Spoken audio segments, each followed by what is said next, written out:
Que se ha de leer el primer capítulo. Sí, hola, muy pero buenas. me salto el primer capítulo 4 páginas.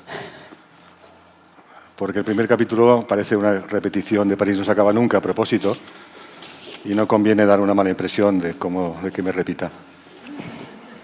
Y paso directamente a leer la página.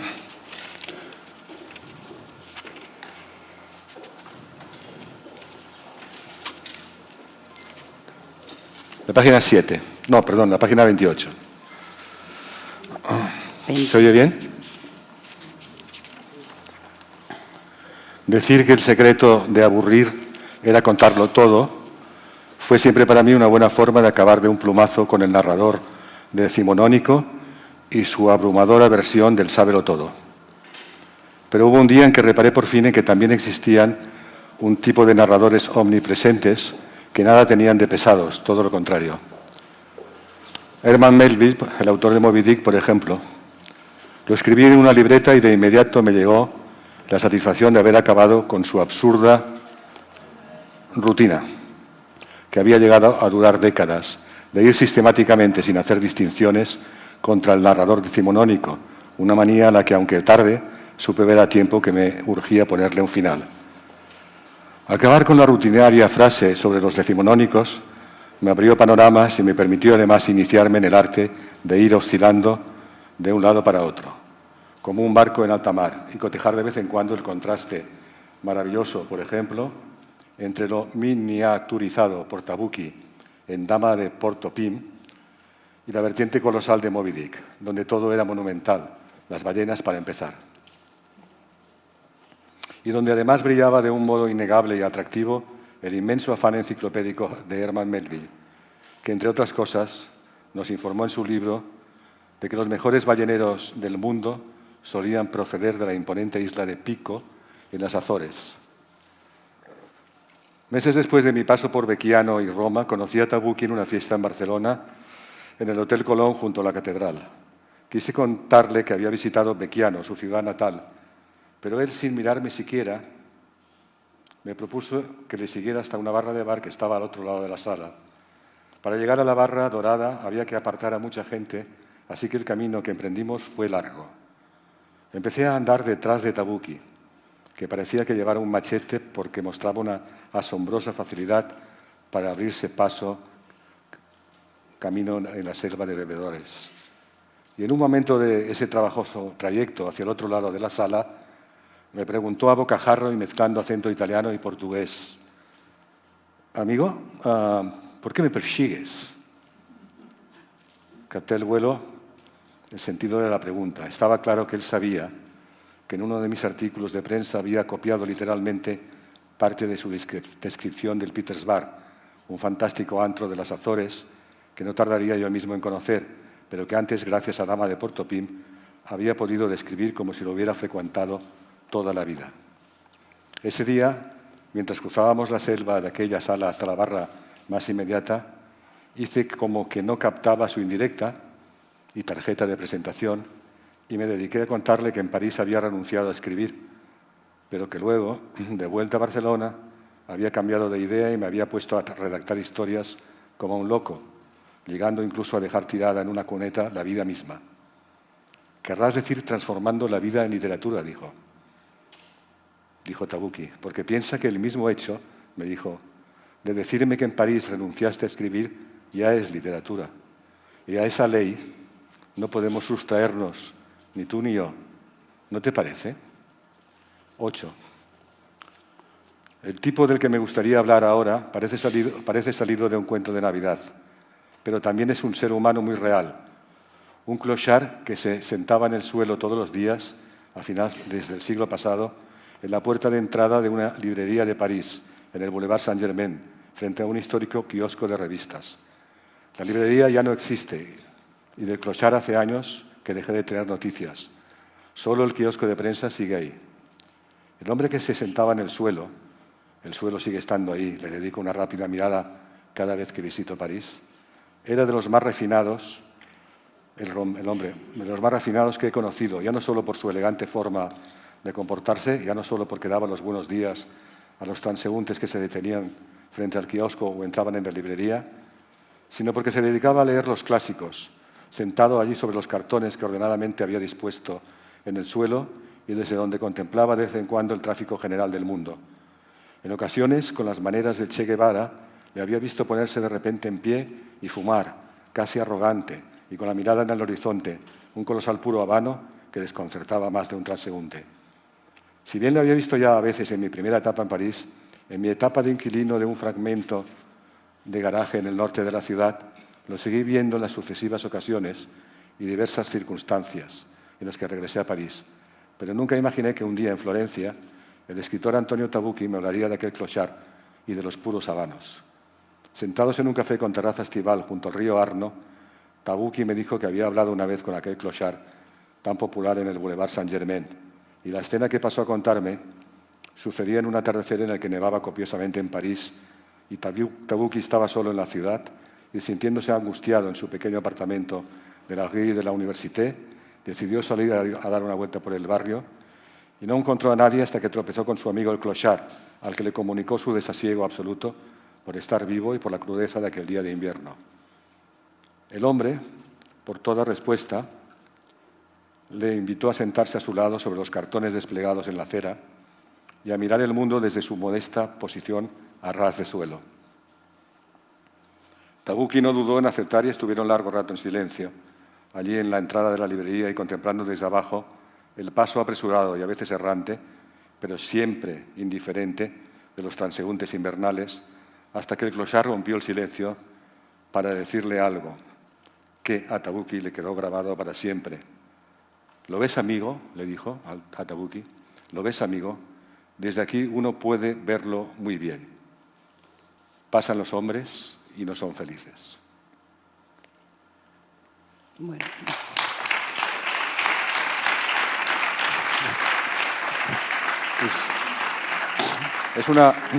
Esta frase final es una, no copia, pero una alteración de una frase que dicen las ballenas de los hombres en Dama de Portopim de Tabucchi.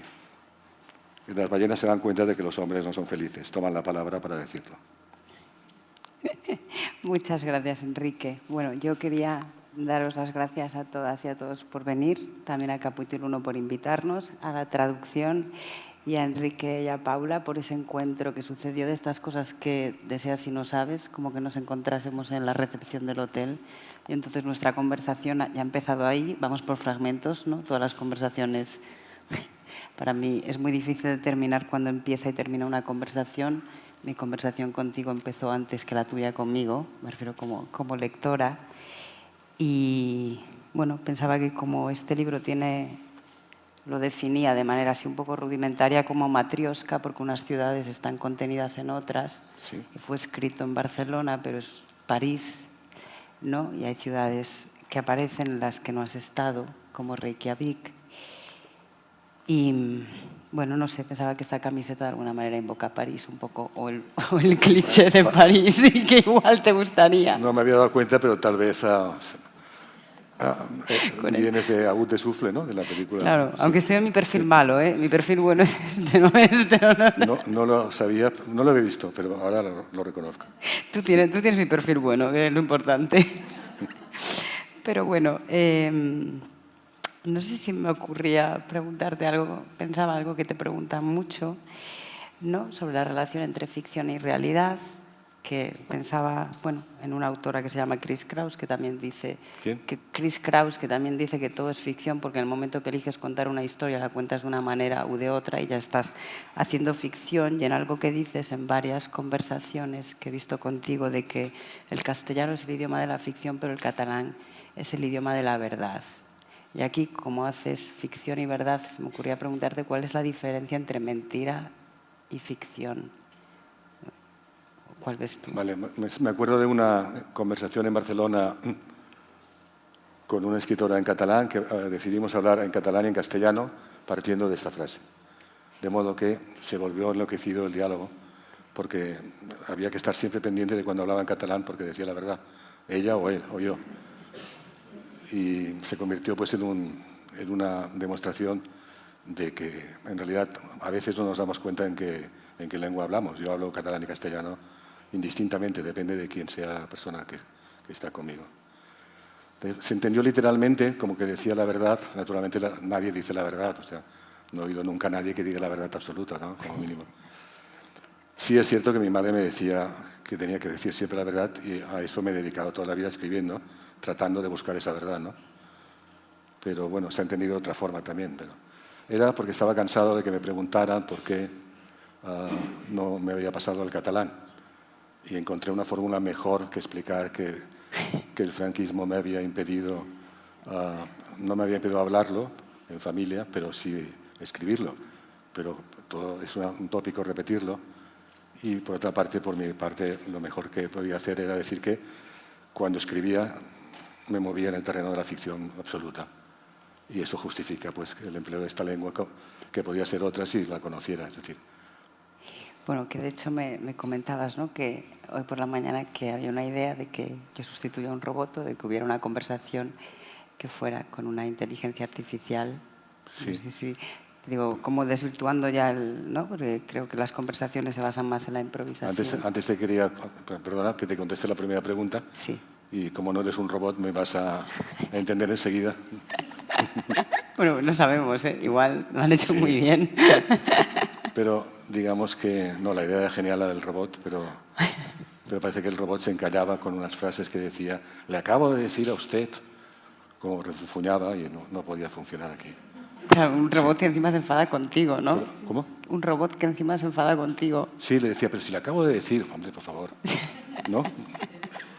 Pero la distinción entre mentira y ficción es que la mentira no la soporto, es otra historia. No me gusta nada que se emplee la idea de mentira, que es lo que hay gente que cree que mientes al contar. Yo nunca he mentido, nunca, escribiendo. Hasta el punto de que, a ver, puedo ser consciente de que es ficción lo que hago, pero sabiendo que me lo creo, es decir, yo me lo creo. Si no me lo creyera, no convencería a nadie. Y pues, en fin, yo veo una representación de Macbeth de Shakespeare y del principio hasta el final creo que aquello está pasando. Ahora, una mala representación no la creeré nunca.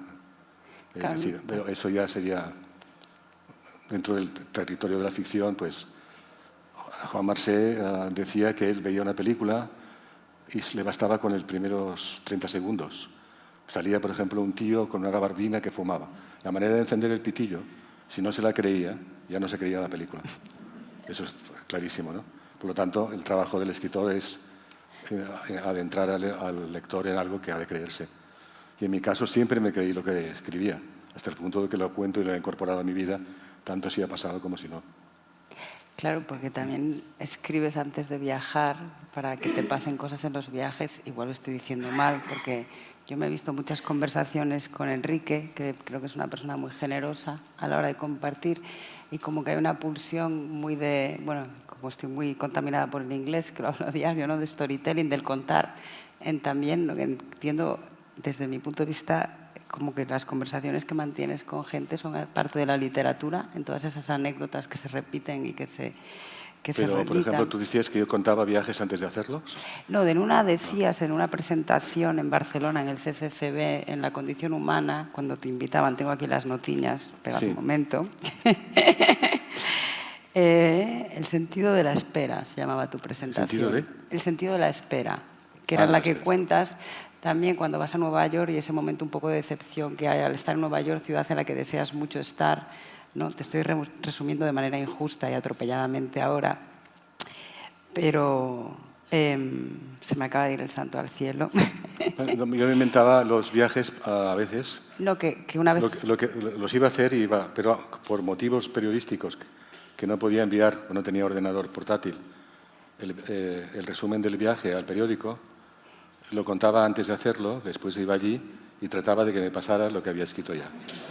Claro, y una vez tuviste que ponerte a pensar, como que el clima no era adecuado a lo que tus pensamientos tenían. Bueno, el invento de Internet me sirvió porque, por ejemplo, iba a un hotel en Oporto, que recuerdo que fue así, me fijé que las cortinas eran marrones de las habitaciones, me fijé que lo más probable es que lloviera en Oporto, vi la piscina, entonces monté una escena por la cual entraba en la habitación y, tal como había escrito, entraba melancólico, como corresponde a Portugal, Tomaba las marrones, las cortinas marrones y lloraba. Y una vez lloraba, miraba la piscina y llovía. Y todo esto lo escribía y lo hacía al llegar a Oporto. Efectivamente, cuando llegué a Oporto llovía y lo que hacía era llorar en un teatro privado, porque nadie me veía, pero llevaba a cabo lo que había escrito. Y de esta forma salvaba el pellejo del periódico, ¿no? Y no me inventaba nada, solo que ya lo había vivido. Fui a Mallorca, por ejemplo, y había dicho que venía a verme unos amigos al Paseo del Mar, donde hay un hotel donde iba a estar instalado, y me instalaron en una habitación interior, y eso me creó un problema enorme, porque yo sabía que los amigos vendrían, me llamarían, y entonces pues tuve que montar una cosa tremenda en el hotel para que me pusieran frente al mar, que era más caro y tuve que pagar un suplemento. Pero fui a la terraza, esperé que llegaran y cuando me saludaron los saludé tal como había escrito. Ya pudiste. Y eso confirma mucho que te tomas muy en serio la ficción. ¿Cómo? Que todo esto que cuentas confirma que te tomas muy, muy en serio la ficción. Es un teatro privado también, porque por el placer de repetir lo escrito. No me recuerda a estas piezas que hay, ¿no? Como Alex Regno, un artista que me gusta mucho, que tenía una pieza que era para un solo espectador, que yo no pude ir, ¿no? Pero te dejaba por Barcelona y terminabas en la periferia.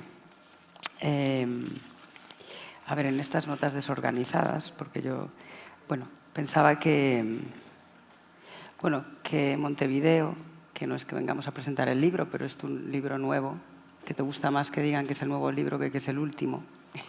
No, el último suena mal, sí. Porque no sé si en catalán da rey último, en gallego tenemos derradeiro y último. Derradeiro es el último del último, no va a haber más. Es una palabra que intentas no usar mucho. Y luego último, sí. Pues puede haber varios últimos. Sí, ¿no? Lo último de tal, lo último de cual, sí. Bueno, que pensaba cuando lo leía, ¿no? Yo crecí en Lugo y pensaba que si algo he aprendido de la ficción o que me ayuda a leer autoras y autores que escriben ficción, sabiendo que las categorías siempre son complicadas y todas se mezclan, es como tener una aproximación literaria a la realidad y la importancia en cómo nos contamos las cosas, las palabras que elegimos, ¿no? Y hay como una manera muy mágica en hablar contigo y en leerte, y luego pues que hay una maleta roja, yo tengo una maleta roja. Bueno, pensaba un poco en Roland Barthes, que esto no lo he leído, el discurso sobre el amor, pero me contaba Mireia Sayares. Yo no sé si me invento citas, pero yo cito de memoria y cito cosas que otras personas me cuentan y les añado un poco. Y esto de que la persona enamorada es como un semiólogo, una semióloga que ve trazos de su historia de amor por todos lados. Y yo creo que al leerte, me pasa a mí, le pasa a muchas personas, porque estamos allí dentro, y yo lo voy a llamar el rincón del amor vilamatiano, de que la gente le quiere mucho. Es muy bonito de ver. Sí, pero no soy García Márquez, que quería que le quisieran. Porque la frase no es mía para nada.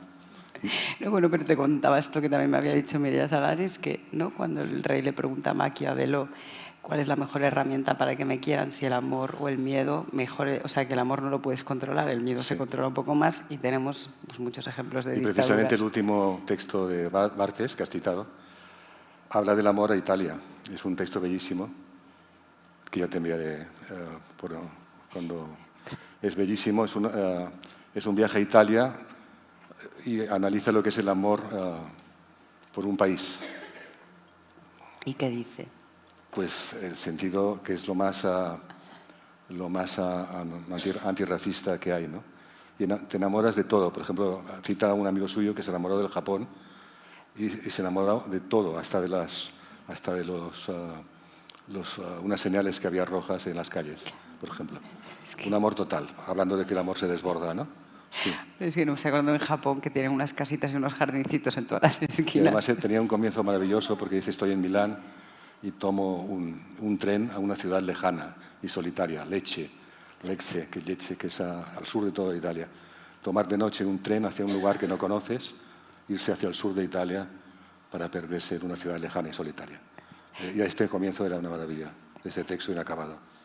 Yo me acabo de acordar, yo tomé un tren de Milán a Lecce con 38 de fiebre y era muy interesante la gente que iba entrando y saliendo. Tenía 19 años, no me acuerdo cómo muy bien. Pero pensaba en esto de la persona enamorada que ve signos de su historia de amor por todas partes y es como el mundo te habla. Y que yo veía, ¿no? Que hay un personaje de Lugo que te da Rayuela de Cortázar, ¿no? Yo cuando era adolescente estaba obsesionada con Cortázar y lo coleccionaba, como ya te conté, porque nos estamos repitiendo. mi madre me decía, ¿por qué no te compras los cuentos completos? ¿No? Yo tenía que comprarme independiente los cuentos, ¿no? En cada libro e ir haciendo como que necesitaba el espacio de la biblioteca de Cortázar. Y también que aparece la magia del número 27, que es mi número. Bueno, que hay estas conexiones como personales. Entiendo que otras lectoras, otros lectores tienen otras.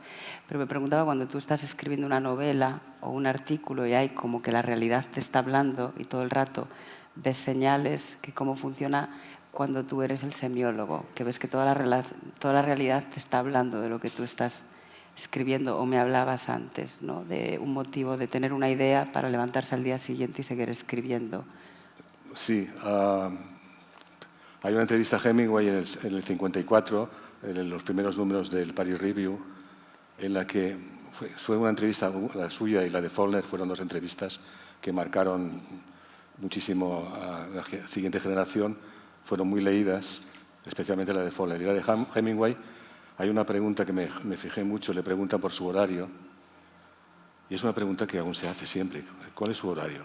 Esta pregunta, ¿cuál es su horario para escribir, ¿no? Parece la pregunta menos conflictiva del mundo, ¿no? Y ha quedado porque le preguntaron a Hemingway por qué escribía. Es muy conflictiva porque te has de retratar a ti mismo escribiendo. La entrada es muy complicada porque entra en el terreno de lo privado. De hecho, es una pregunta difícil. Y si no lo es, hago ver que lo es para no contestarla, ¿no? Entonces, de ahí sale la idea de preguntar esto, y Hemingway dice, yo me acuesto sabiendo cómo continúa la novela al día siguiente. Cuando lo leí no me convenció nada, porque yo no necesitaba esto, pensaba que no era... Con el tiempo he ido viendo que es muy importante saber cómo continúa aquello, aunque luego no continúe como has pensado por la noche. Entonces, de ahí salió, en la historia breve de la literatura portátil, necesitaba seguir la historia, que no sabía cuál era, y muchas veces recurría a una cita. Alguien, por ejemplo, Picasso decía una frase, paraba y la frase la buscaba en la biblioteca a ciegas, y sacaba una frase, por ejemplo, de Mao Zedong. Y Picasso decía una frase del Libro Rojo de Mao Zedong, y luego me quedaba tan tranquilo sabiendo que ya tenía continuidad, porque a la mañana siguiente la frase de Mao que ponía en boca de Picasso me iba a dar ideas nuevas que no estaban aquella noche en mí para continuar. O sea que el fondo de esta cuestión es continuar, necesaria para escribir una novela, la continuación, saber cómo continúa. Entonces, utilicé las citas al principio por esto, para que me ayudaran a encontrar nuevos párrafos y fragmentos del libro. Y con el tiempo fue convirtiéndose en una práctica distinta, pero también citando. Hasta el punto de que escribí una novela, la novela Esta bruma insensata, la anterior a Montevideo, y habla de un citador, un especialista en citar, que trabaja para su hermano, que es muy famoso en Nueva York, pero nadie le ha visto. Y él le envía frases para que construya los libros. Esta novela ya es directamente como una ironía sobre mi manía supuesta de citar, pero ya estamos en otro terreno. Ya es una narración sobre un citador, un okusai, porque es un oficio que llamo okusai, que no existe. Es un oficio que por ahora no existe. No creo que exista nunca, porque sería muy mal pagado. Pero es el oficio del hermano fracasado que permite el éxito del hermano en Nueva York, que ha tenido éxito a base de enviarle citas. Quiero decir que he manipulado la historia de las citas, siempre ha pasado por espacios diferentes hasta llegar a un momento como actualmente, en el que cuando hablo y converso puedo citar tranquilamente como si fuera algo natural para mí. Forma parte de mi manera de hablar. Ya después ya no sé cómo irá. Que también hay la cita de la dedicatoria, ¿no? A Paula de ¿Cómo? Parma. La cita que hay en el libro, digo, que en la dedicatoria me contabas. La Digo dedicatoria. que es una dedicatoria muy bonita, porque yo me fijo mucho en las dedicatorias de los libros, desde que una amiga me dijo que se fijaba mucho. Y con esto de las... A ver, con esto de las... La cita es... Con las citas y con el inventar la cita. La dedicatoria que es a Paula de Parma, que siempre era la cita, pero por circunstancias que han cambiado en los últimos tiempos, pues va con una cita supuestamente de Dante, pero que tampoco se dice. A Paula de Parma, tiembla mi alma enamorada. Estamos con Dante ante Beatrice, pero un poco manipulada porque la frase en italiano era más larga. Es una dedicatoria también en cursiva, ¿no? Y sigue en cursiva, que que no estaba de acuerdo un poco en la editorial porque no entendían por qué iba en cursiva precisamente eso, ¿no? Pero intentaba hacerlo pasar por una cita de otro. Sí, que lo es y que no lo es. Y en Montevideo, que la novela me ha hecho pensar en algo que también dices, la diferencia entre ser escritor y escribir, que dices que uno empieza a escribir cuando deja de ser escritor o uno deja de ser escritor cuando deja de escribir, ¿no? Y tenemos un escritor que no escribe. Sí, porque era para una revista del Parlamento Europeo que me pidieron un texto sobre la escritura y el traductor francés, que es buenísimo, me cambió el título y no la idea. Y se titulaba Escribir es dejar de ser escritor. Y, tuvo un éxito enorme en Internet por el título, no por mí. Y lo he adoptado. Lo que quería decir es que una cosa es hacerse pasar por escritor o llamarse escritor sin haber escrito, y otra es darse cuenta de que para escribir hay que huir de la idea de que eres escritor y escribir, que es lo que hay que hacer cuando quieres serlo, ¿no? Y que ese es el momento en el que te la juegas. Y que en un prólogo de Truman Capote muy famoso, él explicaba que no basta con escribir y escribir bien, que después descubrió que había que escribir muy bien y después descubrió que no era necesario, ahí no se acababa escribiendo muy bien, sino que había que ser un genio escribiendo. Y así, hacia arriba, hacia adelante. Por lo tanto, efectivamente sí que es complicado escribir, sí. Se complica enseguida. Bueno, también hay como, ¿no?, esa pregunta que te hacían también en un encuentro que vi, creo que mucha gente en Bogotá, que estudiantes o escritores jóvenes te preguntaban un montón de preguntas, ¿no? Y te preguntaban también si uno se hace o se nace escritor. Y también ahí está, ¿no? ¿Tú crees en el genio todavía? ¿Cómo? Que si crees en la idea de genio. No, ¿Cómo lo entenderías? reconozco a los genios, por ejemplo, por lo tanto sí que creo en ella. Hay dos genios muy famosos, por lo tanto, Johan Cruyff y Bob Dylan. Para mí en la escritura, ya sé cuáles son, pero hay más para mí.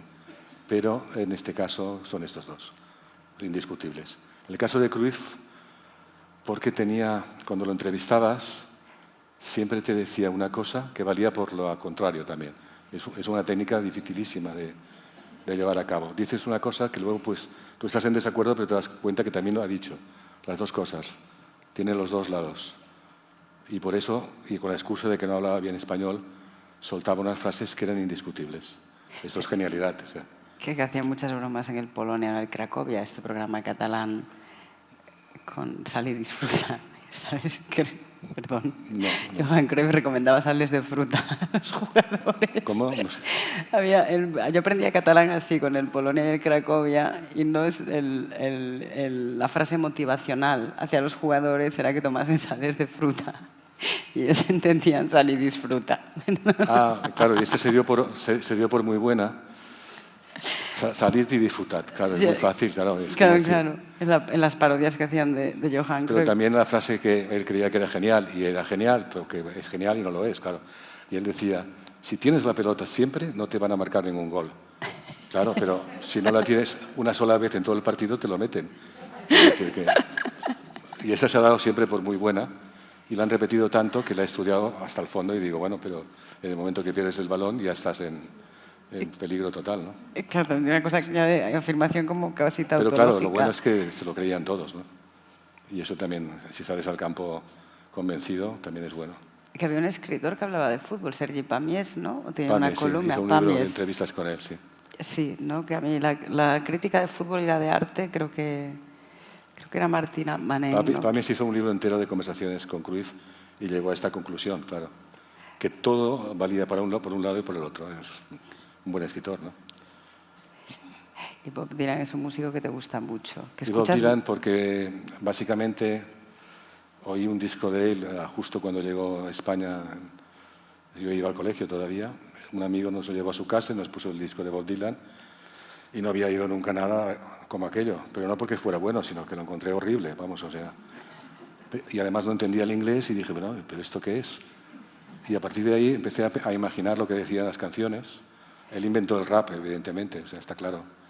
Y pienso que con el tiempo es una voz para mí que me ha acompañado siempre, escribiendo sobre todo también.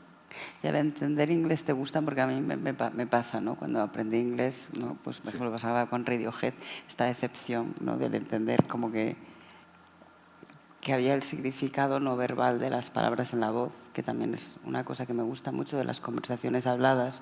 Por ejemplo, el sarcasmo, ¿no? Cómo se escribe con sarcasmo o cómo se demuestra el Sí, por sentido. ejemplo, Nabokov decía cómo no existe un signo que explique que tú estás hablando irónicamente, que luego se ha inventado, ya lo tenemos, ¿no? Pero con los memes, etcétera. Pero, Los emojis han ayudado sí. mucho, sobre todo en las discusiones. Pero es cierto que en ciertos países la ironía no se capta al leerlo y ahí está todo jodido, evidentemente. No, me pasa con el sarcasmo, Sí, que creo sí, que es una cosa muy sí, gallega. sí. Bueno, aunque está muy presente en cómo yo he crecido y es como complicado en algunos contextos. Claro, pero ya se ha inventado también el sarcasmo, ¿no? Un poco la figura, entre paréntesis. Y ahora me acabo de acordar que nuestra conversación o nuestro encuentro tiene un título. Ah, sí, el título. Claro, tiene un título, ¿no? Que se llama Una trágica falta de seriedad. Y claro, yo ahora que vivo en Berlín creo que lo trágico es la falta del sentido del humor. Te quería preguntar. El título era otro. Bueno, me ha pasado lo mismo que con el traductor francés y el escribir es dejar de ser escritor. No, el título era Una risa infinitamente seria. Que es lo que dice Lezama Lima, que a Mallarmé se le conocía por su risa infinitamente seria. Que se parece a la tuya, por cierto. ¿Cómo? Que se parece a la tuya, sí. Pero ves, o sea, ya es infinita. Bueno, lo bueno de la risa es que es contagiosa, ¿no? Sí. Que también, ¿no? Pensaba que decía, creo que en la cátedra de Roberto Bolaño que te invitaron y fuiste a hablar a Chile, ¿no? Que alguien decía que tu humor era un humor melancólico, ¿no? Y que hay como un sentido del humor todo el rato en tu escritura. Hay también como la ironía sobre mí mismo, porque tomo los textos que he escrito la noche anterior y los examino como si fueran escritos por otro, y en cuanto veo algo de lo que me puedo reír, la frase siguiente se carga un poco lo que he dicho yo en el fragmento anterior. De alguna forma, o el narrador, y aparece siempre una autocrítica dentro del texto, que es la ironía misma, que no cree nunca del todo en lo que he dicho, porque se podría decir de otra forma. Es lo mismo que con los aforismos. Un aforismo funciona bien, pero tiene su contrario, y el contrario también es creíble. Cualquier frase aforística. Porque también te pasa esto de decir una cosa y pensar lo contrario al momento. Sí, es lo mismo, sí. Que creo que... O, por ejemplo, Max Auf en Crímenes Ejemplares, que es un trabajo fantástico sobre la guerra civil, que pone frases como la maté porque era de Badajoz. Luego dice, la maté porque era mía. Y luego dicen, no la maté porque no era mía. La maté porque no era mía y no la maté porque era de Badajoz. Todo sirve, todo. Sí. Esto me recuerda a esa cita que atribuyen a Marguerite Duras, pero que hiciste tú, que es como una especie de trabalenguas.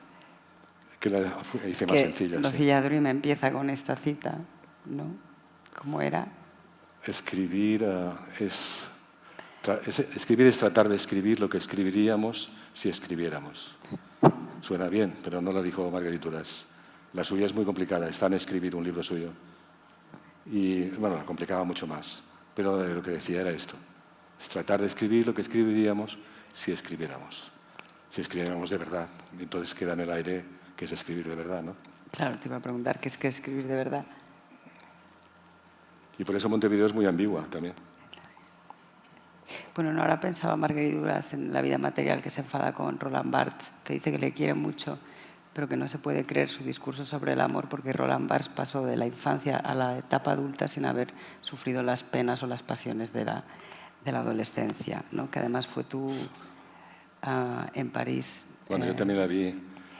Asistí con ella a una proyección del estreno de un film de Rolf Grillet, que era del Nouveau Roman como ella. Y bueno, era muy naif yo en aquella época, sobre todo, porque a la salida Rolf Grillet le preguntó a su amiga Margarita, ¿te ha gustado la película? Y ella dijo, nada, pero no me ha gustado nada, absolutamente nada. Y esta respuesta no la esperaba. ¿Y a ti te gustó no la película? No la esperaba Rolf Grillet y yo tampoco, sí. ¿A ti te había gustado la película? Bueno, tenía como una cosa... Veía el cine francés de este estilo como algo sagrado, aunque no lo entendía. Yo tampoco. Pero les daba el aprobado a todos. Luego lo estudiaba más y me preguntaba si es que era tonto. y por eso no... O que era porque era francés y aún no lo conocía bien. Claro, pero a mí me preocupa que si vamos a ver una película y a mí no me gusta y a ti sí, automáticamente la inteligente soy yo. Que vivimos una cultura muy negativa, que quien no le gusta la exposición o quien no le gusta el texto pudo ver allá algo que la persona naif a la que sí le gusta, ¿no? Y últimamente Claro, sí. me alío con la gente a la que le gustan las cosas y se contagia también. Quieres decir que si tú y yo vamos al cine, luego comentamos la película Que y esto... tú dices una cosa distinta. No, me refiero que ¿no? La persona que hace una crítica de este libro y hace la crítica negativa parece más inteligente que la persona que hace la crítica positiva.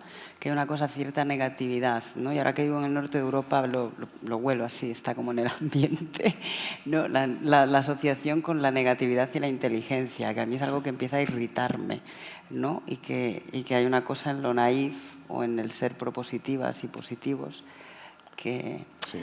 ¿no? Digo Había que... una frase de Peter Hanke que hablaba de tú sales del cine con un amigo y el amigo opina muy distinto de ti de aquella película y te miras al amigo pensando, pues quizás no lo es tanto, ¿no? Un detalle mínimo. ¿No? Yo como...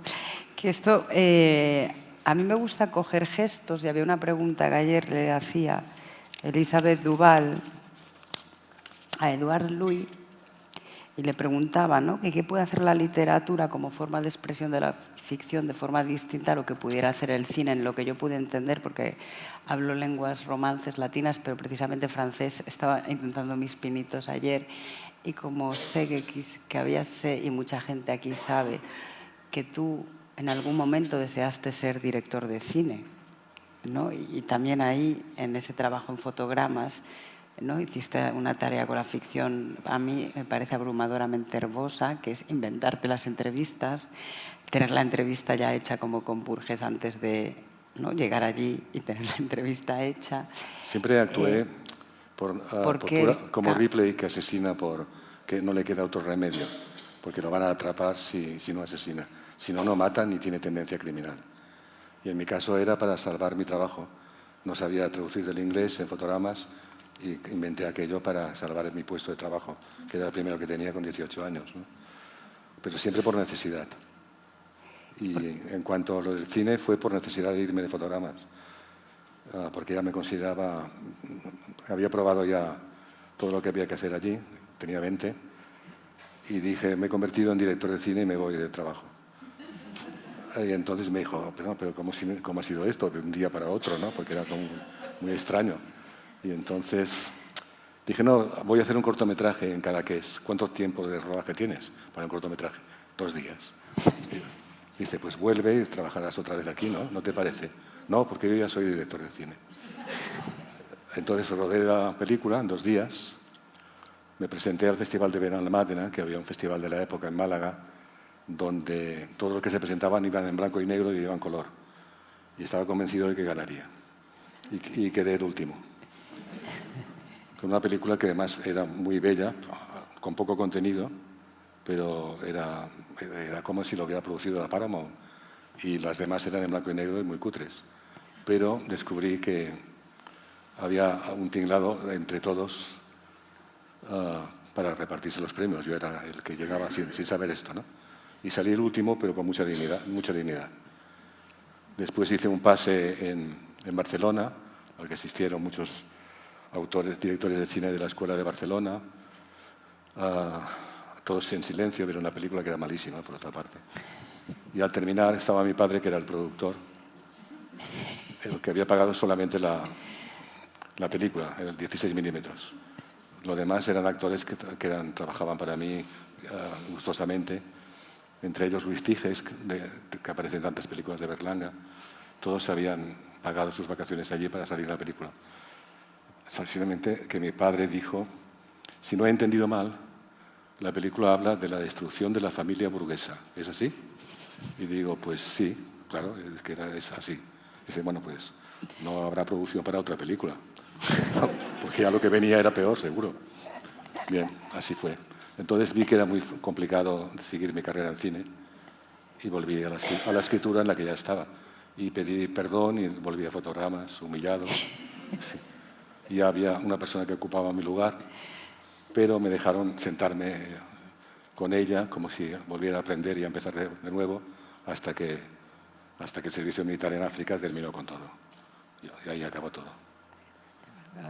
Ya ahí escribí un libro y fue el primero. Son circunstancias que van azarosas, muchas que conducen hacia un sitio que tú no sabes y que se abre camino. Que a mí me gusta especialmente la del bailarín Nureyev. Nureyev, ¿no? Que tuvisteis un desencuentro. Es que al funcionar muy bien las entrevistas inventadas, pues me inventaba sin escrúpulos, o sea, y entonces era famosísimo, Nureyev era el mejor bailarín del mundo, y vino a Barcelona, actuó en el Liceo, pero era insólito que estuviera Nureyev en Barcelona, porque no venía nadie a Barcelona entonces, de famosos de este estilo. Tenía que entrevistarlo en su hotel por la mañana, pero por la noche lo encontré en un sitio, en un bar, y hubo una pelea entre mis amigos y los amigos de Nureyev que nos condujo a las manos y todo. O sea, era algo complicado. Y a la mañana siguiente pensé, si yo me presento en la habitación ahora de Nureyev para entrevistarlo, me reconocerá y va a ir muy mal. De modo que, una vez más, por necesidad, me inventé la entrevista. El titular era demasiado llamativo. Nureyev, el bailarín, me gustan mucho los toros. Los toros es como la danza. Y entonces este titular me mató porque oí en un bar una conversación entre dos personajes famosos de la época que yo no conocía personalmente, que decían, ¿has leído las tonterías que dice Nureyev en Fotogramas? Y pensé, ¿cómo tonterías? Si son mías y tal. Entonces ahí fui dando la vuelta aprendiendo. Claro, yo te quería preguntar en qué se parecen la danza y los toros. ¿Cómo? Si podrías, como se dice tanto en arte, ¿no? If you could expand, si podrías expander esta hipótesis, teoría de Nureyev de que la danza es como los toros. Sí, llegué al descaro de ir a entrevistar a un escritor griego, anarquista, habiéndome leído sus libros, le hacía las preguntas pero no apuntaba nada, tampoco tenía magnetofón. Me cruzaba de brazos y seguía lo que decía. Hasta que él me dijo, perdone, pero si no va a tomar ninguna nota, y yo lo que yo digo es muy comprometido. Y digo, sí, pero es que lo que está diciendo ya lo dice en su libro, de modo que ya la tengo hecha, le enseñé la entrevista hecha. Y esto fue un juego ya con el riesgo y más allá buscando ya el peligro real. Sí. ¿Y alguna vez te Era lo han Castoriadis. Y el hombre creo que tenía muchísima razón de decirme esto, ¿no? Pero bueno. ¿Te lo han hecho a ti? Porque Sí, claro. ¿No? Un artista se llama Mireia Saladrigues. Me lo han hecho a mí y me han metido en unos líos enormes, sí. Sí, enormes. ¿Y qué has dicho que no has dicho? He criticado a gente que no he criticado nunca y hay gente que se ha creído que los había criticado, sí. Me ha traído complicaciones, sí. Pero es igual, no pasa nada. Claro, no, porque esa frontera entre a mí la mentira o la ficción siempre me hacen pensar en la cebolla. Porque para proteger la mentira primera, diría, sí, tienes que construir todo un andamio, ¿no? Y normalmente a las personas que mienten se las pilla más por las mentiras secundarias. Sí, pero eso ¿no? Te permite agiliza mucho la mente. Sí, no. Continuamente has de estar atenta a todo. Y eso permite montar grandes novelas también, porque conoces todo y el tramado, cómo ha de ser, y no cometer ningún error, que es en cuanto cometes uno se desmonta todo. Se desmonta todo, ¿no? Quiere ser como un estado de paranoia parecido al del turista que dice Luacoder, si esto es de verdad o es un tablao flamenco de verdad, es una trampa para turistas, ¿no? Sí, ya dice que solo en el bus turístico... Nabokov hablaba de los orígenes de la escritura y de la ficción, lo situaba en los hombres, una familia prehistórica en la que el niño va diciendo que viene el lobo, que viene el lobo. Claro. Y los padres, que eran muy burros, se creían que venía el lobo y no venía. Pero el día que llegaba el lobo, pues terminaba la historia, ¿no? Y así nació las relaciones entre realidad y ficción, ¿no? Claro, se lo come el lobo, sí, ¿no? Sí. No necesariamente. No necesariamente. No. Me muevo más en el mundo de la ficción. Es decir, no distingo tanto, distingo cuando hay algo en peligro, tengo el instinto, ¿no? Pero por lo demás es un juego divertido y arriesgado, me gusta. Pasa así. Eso no es que le pasa a una amiga que es una artista, se llama Mireia Saladrigues, y ella tiene un largo recorrido, un proyecto sobre gente que roba pequeños cachos de obras de arte, digamos lo que se llama instalación. Sí. Y claro, cuando ella presentó esto, pues alguien cogió y le robó un cachito y le dejó una nota. Tenía que hacerlo, ¿no? Sí, el momento en que cometes el error es tremendo. Lo nota todo el mundo. Claro, es como que la ficción como que te desborda. Sí. Pero, por ejemplo, Cortázar, del que hemos hablado antes, que está en el centro un poco de Montevideo, él contaba en entrevista a Soledad Serrano que a los 14 años le gustó mucho un cuento de Julio Verne, no muy conocido, que le fascinó mucho y se lo pasó a un amigo del colegio que también leía. Y el amigo del colegio le dijo, pero esto es género fantástico, me has dado una cosa que es del género fantástico. Y él pensaba que no había distinción entre un género y el otro.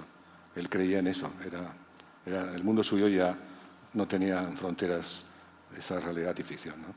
Que también hay algo pasa en Montevideo con la puerta condenada, es que al final acabas leyendo la condenada puerta, ¿no? Está la cuestión del adjetivo que cambias de lugar y pensaba también la dificultad de elegir los adjetivos. Bueno, y aparecen las migalas, que son un tipo de arañas, ¿no? Que hay todo un campo así como con la puerta. Para mí, leyendo el libro, había todo el rato esta tensión de espera de que algo pase con la puerta. Y hay algunos comentarios que han surgido ahora, porque el libro ha llegado a Argentina, también a Perú, a Colombia ahora, con más retraso. Y algunos comentarios dicen que han pasado miedo, pero no lo han pasado como lo pasé yo cuando escribía, con la migala que tú nombras y tal, con la araña muerta, que luego resulta que está viva, por ejemplo. Con miedos que me di a mí mismo, sino que han tenido miedo cuando han encontrado en la puerta una araña muy pequeña, como un signo que han visto en el misterio y el miedo ahí. De modo que las interpretaciones son muy grandes en este sentido. Son una especie de signos egipcios que están en la puerta, lo que significa que también evoluciona mucho la novela de terror, ¿no? El género fantástico también. Sí, que ahora, bueno, pensaba en Mariana Enríquez. Con un detalle mínimo que puede ser más escalofriante que el de siempre, ¿no? El que ya conocemos. ¿Con qué relatos has pasado miedo? Aquí he pasado miedo, sí, varias cosas, sí. Y me he emocionado, que no me había pasado nunca. Me he emocionado, alguien se ha emocionado también porque ha habido un ruido. No, también de los fantasmas. Por primera vez he tenido emoción. Terminé el libro en un momento, en un estado de euforia muy grande, de emoción por lo que había escrito. Después, naturalmente, lo he ido mesurando y viéndolo de otra manera, pero no conocía este entusiasmo final, dándome cuenta de que era un libro muy personal y que podía también interesar. ¿Y cuándo sales de un libro? Entiendo que los libros no se acaban cuando se acaban de escribir, aunque el proceso es como muy largo y con los editores o editoras, ¿no? Pero me decía un artista que siempre estamos ebrias y ebrios, que no existe la sobriedad, ¿no? Y yo creo que igual estar escribiendo una ficción es estar colocada en esa ficción. ¿Cuándo sientes que sales? ¿Has salido de Montevideo? ¿Que he salido de Montevideo? Si has salido o no. No, ¿cuándo sales? ¿Cuándo sientes o has sentido en el pasado? Si todavía estás en Montevideo, que no sé si has salido o no. Ahora estoy en Montevideo todavía porque me ha perseguido muchísimo el libro, fuera ya de la ficción y de la escritura del libro. Me han ocurrido muchas cosas que tienen que ver con el libro. Y además he descubierto, para los que hayan leído el libro, pues que hay un cuento, un relato real de Óscar Collazos, el escritor colombiano, donde habla de un encuentro en un monasterio francés en el que estaba Cortázar y Julio Ramón Rivero y otros escritores, que de repente, el que conozca La puerta condenada sabrá qué quiero decir, el cuento de Cortázar. Cortázar les dijo en el desayuno, he vuelto a oír el llanto del niño. Entonces todos empezaron a pensar que era imposible, porque no podía haber un niño en el monasterio, y le siguieron la corriente y se fue creando una historia colectiva en torno de nuevo a la historia del llanto del niño que oye el personaje de La puerta condenada y que es el centro del cuento, ¿no? Y también de Montevideo. Después, el desarrollo de este cuento de Collazos, o datos reales, es al revés de mi libro. No es abierto, sino que es cerrado, porque da una explicación, que una mujer, amiga de ellos también, tiene una niña recién nacida que durante el día no la tiene en el monasterio, la cuida una señora y la lleva a dormir a la niña o al niño al monasterio. Y por eso explica el motivo por el cual Cortázar volvió a oír el llanto del niño. Esta es la versión realista, bueno, con explicación, que no se da en este libro abierto que es Montevideo, y sin embargo tiene un final por otra parte. ¿Y cómo se escribe? Y también me ha perseguido porque el primer viaje que hice después del libro para presentarlo en Sevilla, en el hotel que me dieron, en la habitación, entré con mucha prisa para ir al lavabo y tiré la maleta en lo que yo creía que era la cama, pero era un sofá. Entré en el lavabo, salí y al salir vi un pasillo y al fondo una puerta. Pensé, caramba, de repente aquí tengo la puerta condenada, ¿no?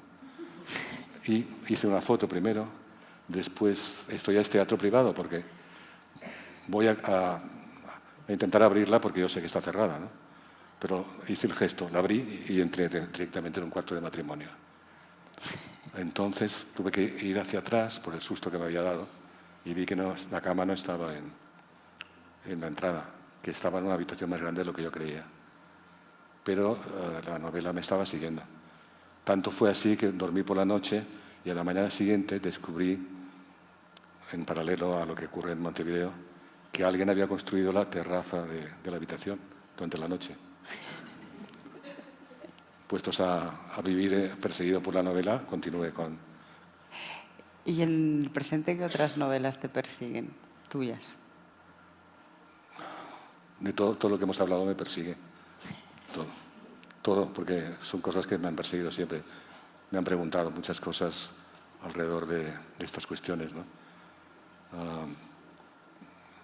Ha quedado como escribir, por ejemplo, París no se acaba nunca para no tener que contar más que había vivido en París en el apartamento de Marguerite Duras, pero porque me lo preguntaban en la radio. ¿Es verdad que usted...? Sí, pero veía que había mucho interés por esto y decidí contarlo y acabar con eso. Pero me ha seguido siempre. Y mucha gente lo pone en duda ahora ya. O sea, claro, que ha pasado tanto tiempo que no me quedan testigos de que viví y conocí a Marguerite, ¿no? Que viví allí. Y me ha perseguido siempre todo, sí. ¿Y hay algo que sientes que hayas contado pocas veces? Por ejemplo... Pregunto, ¿no? De todo lo que has contado en todos estos años. No, claro. Dentro y fuera del libro. En la novela digo que contarlo todo produce tedio, o sea que no he llegado a contar casi nada. Sí. Y yo me acuerdo que relajé mucho con el tema de la memoria y él recordando, no recuerdo a qué escritor le preguntaban sobre su primera novela y dijo, no me acuerdo, fue hace 20 años. ¿No? Y bueno, pensaba en esta condición fantasmal que tienen las novelas. Yo no escribo novela, ¿no? Últimamente lo que me pasa es que veo un libro para escribir en todas partes. Cualquier situación me parece interesante. Construyo, incluso cuando me aburro muchísimo, por ejemplo, con una escena mínima que pasa en la vida real, a la entrada de un cine en el que tú te colocas en un sitio y hay uno al lado, se mueve otro. En el tren, por ejemplo, ha entrado un personaje esta mañana que se ha sentado en un sitio equivocado a propósito y eso ha ido produciendo una serie de movimientos a lo largo de las 3 horas que han terminado en un hombre que ha perdido su móvil. Es decir, que me ha llegado, que lo he presenciado todo en primera persona y que al final lo he encontrado, porque no ha habido ningún robo. Pero me he dado cuenta de que cuando uno comete una normalidad, que es no sentarse en el sitio que le corresponde, va provocando una serie de movimientos de olas que conducen finalmente a algo extraño, porque no se pierde un móvil así como así ha acabado el hombre buscando el móvil por el suelo y al final el supuesto ladrón ha llamado al móvil del señor robado y no lo había robado, sino que estaba en posesión de una señora que no lo sabía, que lo tenía ahí en la bolsa. Había caído... Digamos que Ribeiro hablaba de que tú te paras en un semáforo a pie. Si no coges el semáforo en verde y esperas unos 2 minutos, coges el siguiente semáforo, estás cambiando el mundo, porque hagas lo que hagas, igual si hubieras tomado ese semáforo, primero te habrías encontrado con alguien que conoces y habría pasado una serie de cosas, y al tomar el segundo, pues tu vida cambia debido a ese movimiento. Bueno, entonces lo he visto, todo es susceptible de ser narrado, me parece. Que pensaba que ahora que entrábamos aquí había un teléfono que nadie sabía de quién era, si podría ser ese teléfono del tren. Pues sí. Que nos... Sí, porque yo sigo el ritmo de la alteración del día, ¿no? Pero además es que le tenía mucha manía al que alterara el orden, porque el orden era sentarse en el lugar que le correspondía. En algunos contextos puede ser un drama. Y también había un absurdo total, porque él no se sabía por qué no quería sentarse en el lugar que daba la ventana, era agradable, había una chica, no sé. Ha hecho todo lo posible para alterar todo el orden del vagón. Yo lo odiaba, vamos. Y deseaba que fuera el ladrón. Y que lo detuvieran por alterar la normalidad. Y tan contento él, no se daba cuenta de que era el protagonista de una historia increíble. Sí. Y cuando, porque bueno, entiendo, creo que tú hablabas, ¿no?, de las ocurrencias. Pensaba que ves historias por todas partes o potencialmente historias que también escribir es no saber la historia, es ir persiguiéndola, entiendo, ¿no? Normalmente empiezo a escribir algo porque me ha interesado una historia, algo que me mueve a escribir. Por ejemplo, en Doctor Pasavento dije que iba a hablar del sujeto contemporáneo, que es como no decir nada. Sí. A partir de esa primera frase empecé a pensar y la segunda frase desarrollaba ya esta idea de que era absurda, pero ¿qué ocurre? Pues que una vez vas escribiendo se me complica todo mucho, muchas veces se me complica muchísimo. Es la complejidad un poco que tiene toda novela, ¿no?, en el fondo. Y suelen ser voces que piensan, no se pueden pasar al cine porque en realidad siempre es una voz que habla. Bueno, y también porque siempre escribía como venganza por lo que he contado de la película, del cortometraje, para que no